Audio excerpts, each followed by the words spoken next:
What's up guys, my name's Dychronic here on this Destiny 2 video, and today we're going to be showing the weekly reset for September 11, 2008. September 11th? Oh wow, okay, so it's September 11th. In America, this is a day of silence in schools, a moment of silence and whatnot. I probably shouldn't be doing the sad swing. I actually just did that, not even realizing. But welcome to the video. We're going to be showing you all the different things for the weekly reset. I apologize ahead of time if I miss a bunch. There's a whole bunch of new stuff that I'm not fully acclimated to yet. So let's go ahead and get into it. We're going to show you all the things that have reset on this week. Obviously, the two girls in the tower, the Ikora weekly, as well as the Hawthorne has reset if you haven't finished those or if you still need to refresh those. So before I get into it, I just wanted to mention there has been a glitch. There's a couple of milestones that did not reset properly because for some reason they reset last Friday or something around then.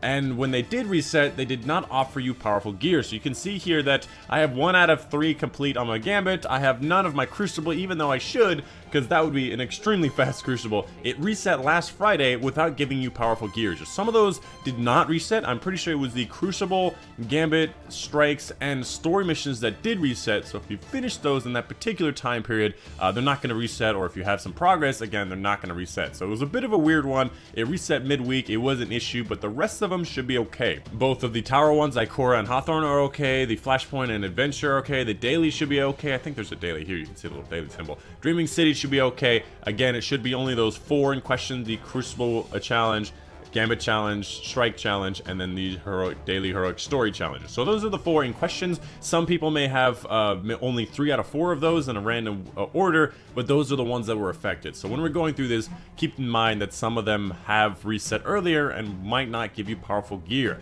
So starting over, we obviously have our daily heroic story missions. We got our weekly subclass of the same light elements, same as before here, and obviously we have the Nightfalls. As for the Nightfalls this week, you have 3 options of the Inverted Spire, the Hollowed Lair, and Will of the Thousands. Will of the Thousands obviously going to be Zol, the final boss of the Warmind campaign. The Hollowed Lair is going to be the Fanatic, so that guy with a big staff at the end. Where before in the campaign he was the Scorn version of him. In this one he's the actual Fanatic. And then finally the Inverted Spire. As for the uniques on these ones, the Inverted Spire is going to be the Trichromatica Ghost Shell. The Hollowed Lair is going to be the Mindbender Ambition Shotgun, which I've never even seen before, so I can't make a recommendation. And then finally, Will of the Thousands is going to be the one where you get that transmit effect called Worm God Incarnation. So if you wanted to get either one of these 3, you have to do the Nightfall this week and try to get a good score, farm it a whole bunch to try to get the unique. There's a whole bunch of different methods that can help you do that. And of course, you have the choice of all 3 of these if you want to do any one of these. As for the Crucible this week, the random game mode is going to be Supremacy. The Flashpoint, as well as the current daily heroic adventure, is going to be on Nessus. So complete the activities, which include doing public events, lost sectors, and heroic adventures. You can do all of these to fill up the percentage here on activities completed. And the daily for today is going to be the adventures. So you have to complete the current daily, the heroic adventure on the planet Nessus. And again, Leviathan is here on Nessus. The Dreaming City again has her vendor weekly bounty. I assume she also has a bunch of other bounties on her as well, some other weeklies, Ascendant Realm Challenge and other things. So go over to her, make sure you get her 3 to 4 different powerful engrams from her this week, so you can get as many as you can. If you're wondering about the Leviathan raid layers, today is going to be hand cannon, sniper, and anything for the power weapon. Definitely a very good combo, especially hand cannons are going to be preferred. Sniper rifle for secondary is decent, and anything for the power, definitely go with Whispers of the Worm. You're going to crush it, and on top of that, it is Prism. So this is actually, again, another easy one if you wanted to complete Eater of Worlds or Spires of Stars on the hardest difficulty, the Prestige difficulty. This is probably one of the better weeks to do it. I recommend you go out there and get those as you can. As for Escalation protocol this week, it is gonna be all 3 because last week it was the sniper, this week is all 3, and next week will be all 3, and after that we'll start all over with the shotgun again. So something odd just happened. When I went to Spider, he gave me a powerful gear. I don't know what's up with that, but it seems like when you go to him, he should give you a powerful gear. Perhaps I had a quest going on and I just finished it and I needed to go back to him, I forgot, but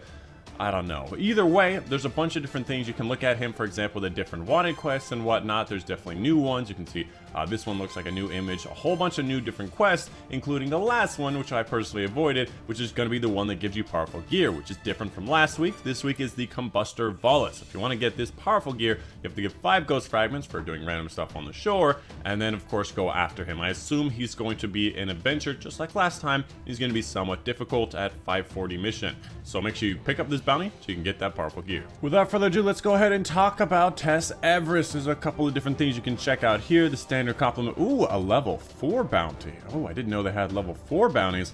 A reward of a prismatic facet. Complete a challenge anywhere in the solar system for Glimmer. Now that is a very nice challenge. Now I did not know that she offered these. Assumably you can only get one of these a week, so it's very nice to see that's another way to get prismatic facet. So I'm going to be going through that in a little bit. I just noticed that and I wanted to get it. Other than that, we've got, again, the 2 Whispers of the Worm ones. If you still haven't gotten either one of these ornaments, however, I do not really recommend them because they're not very good. You have the Awakened Bundle, which is going to be this ship, this sparrow, this ghost, and these colors. Overall, I kind of like this set because it's a little bit more than normal, but again, it is going to be 900 silver, which is about $9. Next up, the Conductive Bundle, which is going to be 3 Fireteam Medallion, 5 of these things, and then 10 of these shaders. Not really that much of a fan. And then finally, Road to Redemption Bundle. Everything you see here. Again, really not that interesting. Let's go ahead and move on to her current inventory firstly, which, by the way, you just go left and right here if you wanted to find these. She's got a bunch of different things, including Confused, the John Travolta Pulp Fiction reference. You got Warm Up, a bunch of different sparrows and ships and ghosts if you wanted to purchase them. Class ornament for the particular armor set. Jade Rabbit ornament. You've got the Hazard of Cast legendary weapon ornament, which is going to be that Gambit weapon. I just wanted to quickly show you guys since it's not often you get to see this. This is going to be the Gambit weapon, or at least I think it is, because I remember there being a little symbol here with the Gambit weapon, or at least it's Gambit-esque, I don't remember. You also got the Corrupted Ether, which is the transmit effect that makes you look like you're Scorn going Corrupted Ether, which is kind of cool. Everything else, not really a particular fan of, but let's go ahead and move on to the Prismatic Matrix, where you can see all the new stuff going on. So, currently, the exotics are going to be Turbo Kickers, which is Stompies, to make them look different. I'm not a hunter, so I can't preview those. You've got the Tall Tail, which is going to be that asymmetric-looking ship. You can see by the picture. It's pretty much like 2 or 3 ships kind of stuck together in a weird-ass way, and well, if you like it, go for it. If you don't like it, don't go for it. You have the chest head, you got a ghost options, you got sparrows, you can go get the Crucible one, a couple of different things that are not particularly interesting, but if you did want to get a Prismatic Matrix charge, I'm pretty sure all you have to do is get a Bright Engram for the week, and you should get a charge. Alternatively, perhaps they have changed it and made it for that bounty. Remember that bounty at the very beginning I picked up from her? Perhaps that's the new way you get your weekly Prismatic facets, but I don't know.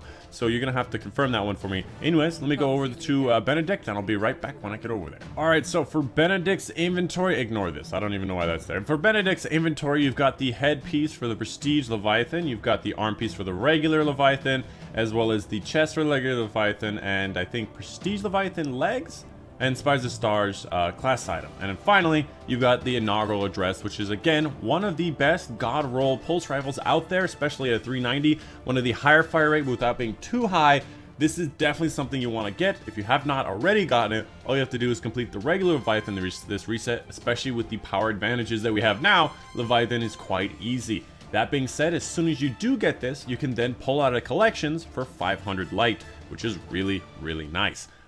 But that's pretty much it. I think, yeah, this is just a quest. That is pretty much it from Benedict. Alright, so just because I'm here, I just thought I'd check in with Hawthorne and show you her bounties. She's got Lost Sectors, Final Blows into Crucible with supers, modes held, Nightfall completed, waves cleared in Escalation Protocol, and blind well completions. I have no idea how many you have to do for this, but you have to do tier 2s and tier 3s. I just wanted to check in with her. I don't know if I'm going to do this every week, but since she was nearby, I thought I'd just say hello to her and her little Falco in here. I'm just going to grab this because my clanmates are kicking it, and I'm just getting power, just lots and lots of power. That's it, that's it.